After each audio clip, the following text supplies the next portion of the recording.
Have you had coffee? It looks like you're fading a little bit. You okay?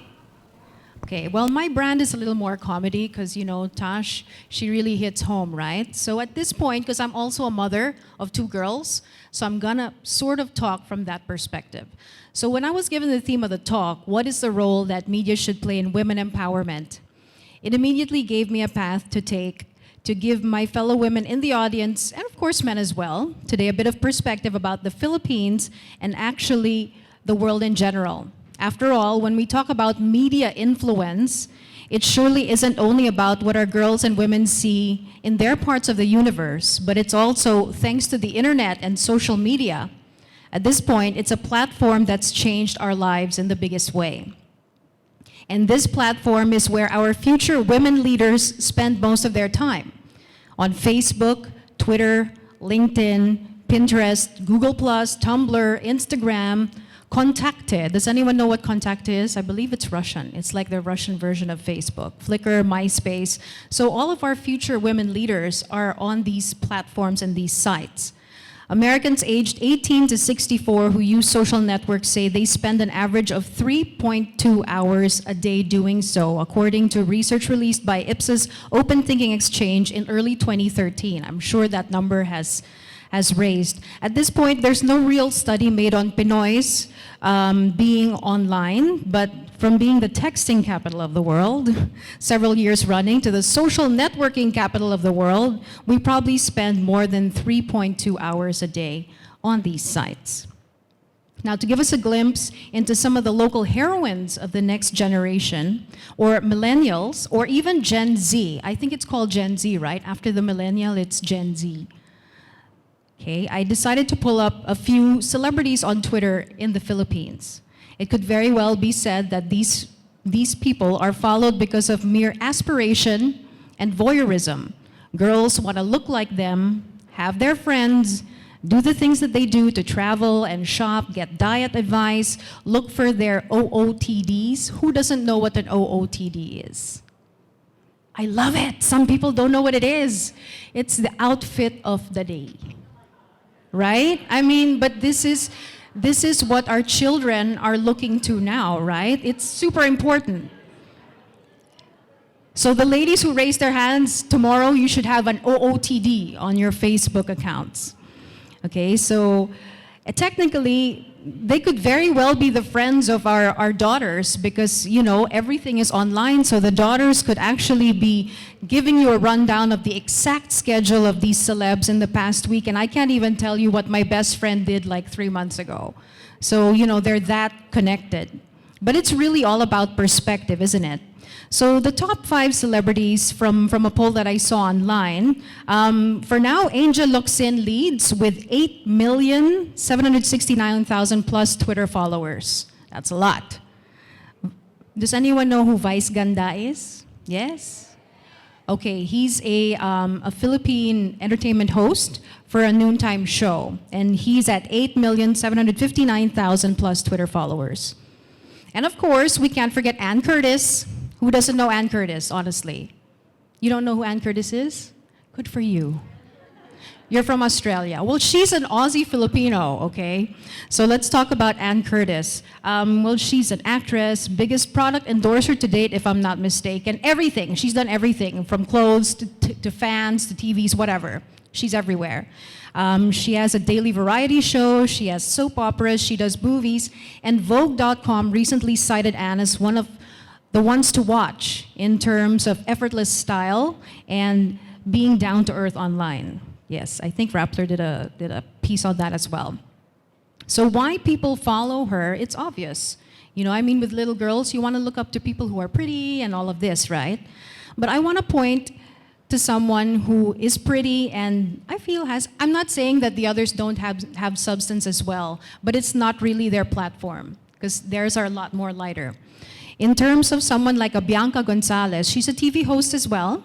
She has 6 million followers on Twitter. That's a lot, considering that Ann and them all have 8 million. Lea Salonga she's up there in the 6 millions. I decided to include this one because she's one of the shining beacons of hope among the group. Bianca's a pretty face on TV, but her tweets aren't just about her life. She also is very vocal about political issues, and she speaks her mind. She welcomes a lot of discussion and entices the youth to get more active during elections, typhoon relief operations, and anything to make our country rise from its current situation of corrupt government officials and poverty. She doesn't just visit a typhoon-ravaged area for show, she'll stay there and truly help out. So she could possibly be one of those influential leaders in the Philippines if it's not already there. So it's possible to look to someone with substance to match the form. Okay? So it just baffles me that people obviously choose to follow the likes of pop star Katy Perry, because I think she's still the most followed on Twitter, as opposed to someone like Malala Yousafzai. Who knows who Malala Yousafzai is? Okay, so this was a teen who was shot in the head by the Taliban because she champions the cause of education for girls. A teen who was nominated alongside the Pope for the 2014 Nobel Peace Prize, and she only gets 540,000 followers. Okay, for her 18th birthday, well, let's compare her to, I guess we all know who the Kardashians are. Yes, I mean, I know, they're omnipresent, right? I mean, I can't also talk about social media without talking about them. The youngest sister, Kylie Jenner, when she celebrated her 18th birthday, she did it via, well, her boyfriend bought her a $320,000 Ferrari. And she was excited about it. And for her own party, I guess she was paid $200,000 just to show up. So this is how they make their money. Malala Yousafzai turned 18 around the same time, and what she did was she opened a school for Syrian refugee girls in Lebanon. Okay, and again, 540,000 followers as opposed to 20 million for Kylie and her Ferrari. You know, so maybe it's because Malala's not cool enough. And again, it's about perspective and a severe lack of it. Many millennials are innately programmed to go for instant. I'm not saying all, because obviously, I mean, I think that Tash is a millennial, right? So, but many millennials, and I'm obviously not a millennial. Gen Xers, where are you? Come on, say hi, right? Do we have baby boomers? We do too, right? Okay. Thank you, Mian, for being very honest about being a baby boomer.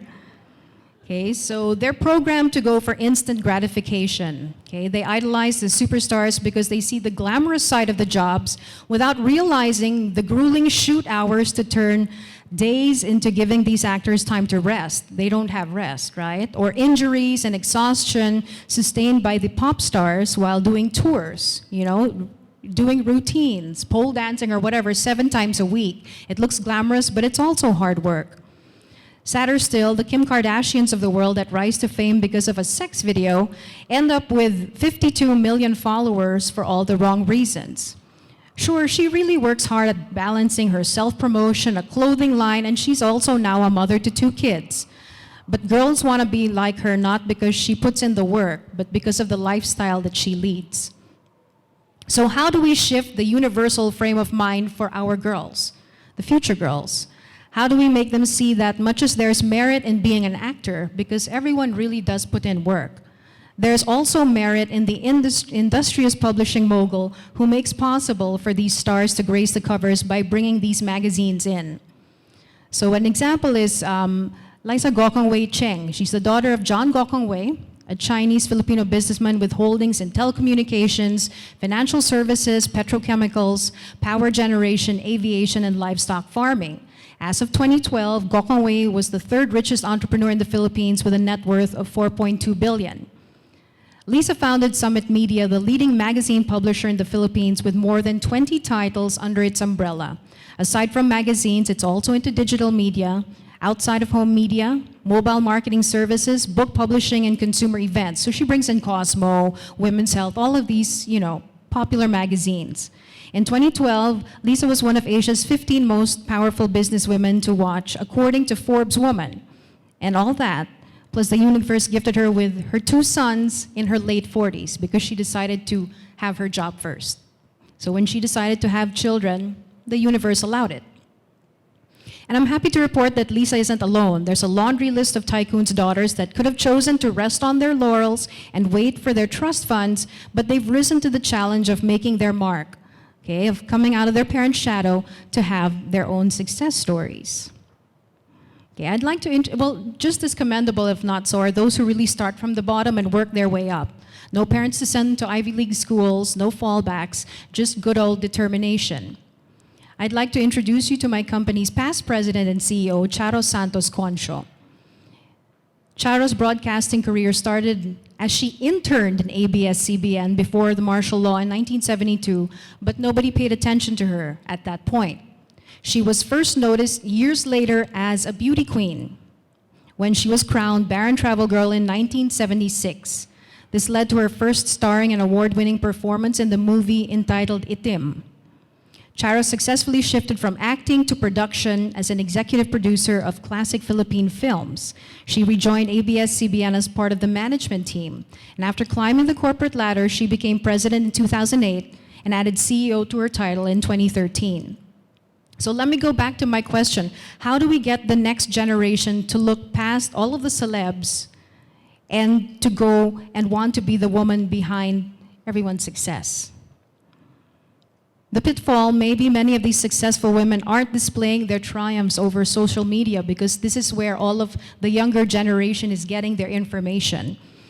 You know, while people are doing selfies, the ones that are accomplishing things aren't necessarily putting them in social media to brag about. So people don't know about it. Okay? So yeah, I think we're the selfie capital of the world, aren't we? Should we be proud of that? I don't know. I don't know if we should be proud of it, but there are a lot of other things that the Philippines can be proud of, actually. You know, and to be fair, some of the stars connected to the NGOs and organizations, a lot of them do good work, but many times it's also very contrived. I mean, I can't pinpoint necessarily who it is, but you know, when it doesn't feel real, people won't buy the story. You know, so it goes back to the problem of some millennials being about themselves and people in the entertainment industry that they look up to and not being exaggerated versions of their fans, you know? Okay. And also, sometimes the entertainment industry in general doesn't help because sometimes there are variety shows or shows that continue to degrade women and people think it's okay. You know, these shows are consistently on many lower income households across the country. It continues to send a message to young girls watching with their families that the behavior is okay. You know, it's not really okay. Granted that many of our Filipinas will never see a college classroom due to poverty, even though they have big dreams for themselves. I guess it's, you know, they find it easier to learn how to gyrate and to, you know, try and be a star to help their family out. But they can be so much more if they're given the chance. And shouldn't the fact that we as a nation have had 2 female presidents count for something? You know, there are people to look up to for these girls. I'm sure it's had a positive influence on our girls and they're exposed to them on TV and newspapers and, you know, even on social media. We know that we've had 2 female presidents. Okay, but much as I've pointed out some of the cons of the sign of the times, I'm still confident that as a species, you know, we women, I think we'll be okay because we always are. So I recently attended my youngest daughter's kindergarten graduation. They're all so cute. They're like, when I grow up, I want to be this and all of this. She goes to a local private Catholic girls' school, so her class has a good mix of lower middle class, you know, upper middle. It's a good mix. Some subjects are taught in Tagalog, one's in Spanish, but most are taught in English, you know, so there's a fair sample study. You want to know what they want to be? Out of 120 students, 25% still want to be doctors. Okay, so I want to help children and all of this. So we shall still be saved from disease thanks to this group of mainstreamers. 15% would like to be musicians and rock stars. 15%. So at least we'll have good music when we're growing old. It's fine. 10% want to be fashion designers. That's a popular thing now, apparently. Whatever happens, the next generation will look damn good going about their business. It's fine. But the most surprising to me was another whopping 25% wanted to be beauty queens. Yeah, 25%. It was a lot. Well, obviously, our Miss Universe had everything to do with it. You know, and it's not only conventional media influence, but it's very much about social media influence, you know? But not wanting to be Miss Universe or a beauty queen isn't bad. But if it's about the holistic approach to it, it's not just the crown, because, you know, a lot of little girls want to be in tiaras and pretty dresses. Of course, when it came down to my daughter, I'm almost done. When it came down to my daughter, this is a bit of a proud moment, and I didn't know. She went to the podium and said, when I grow up, I want to be a newscaster just like my mom. Anyway, you see, the mom tears are coming. But here's hoping that she enters the workforce in a society that espouses free speech, a thirst and respect for the truth, and a government that doesn't single out news organizations for not doing a good job, or doesn't think that a catcall on a female journalist is funny. Apart from those concerns, her choice of future was a huge reminder that at the end of the day, there is a big chunk of influence still with actual human interaction. Social media is a big part of it, but the human interaction is equally, if not more, great. You know, day-to-day heroines who are real, tangible, who may not be the flashiest or the most popular, but at the core, they work hard and they're good people.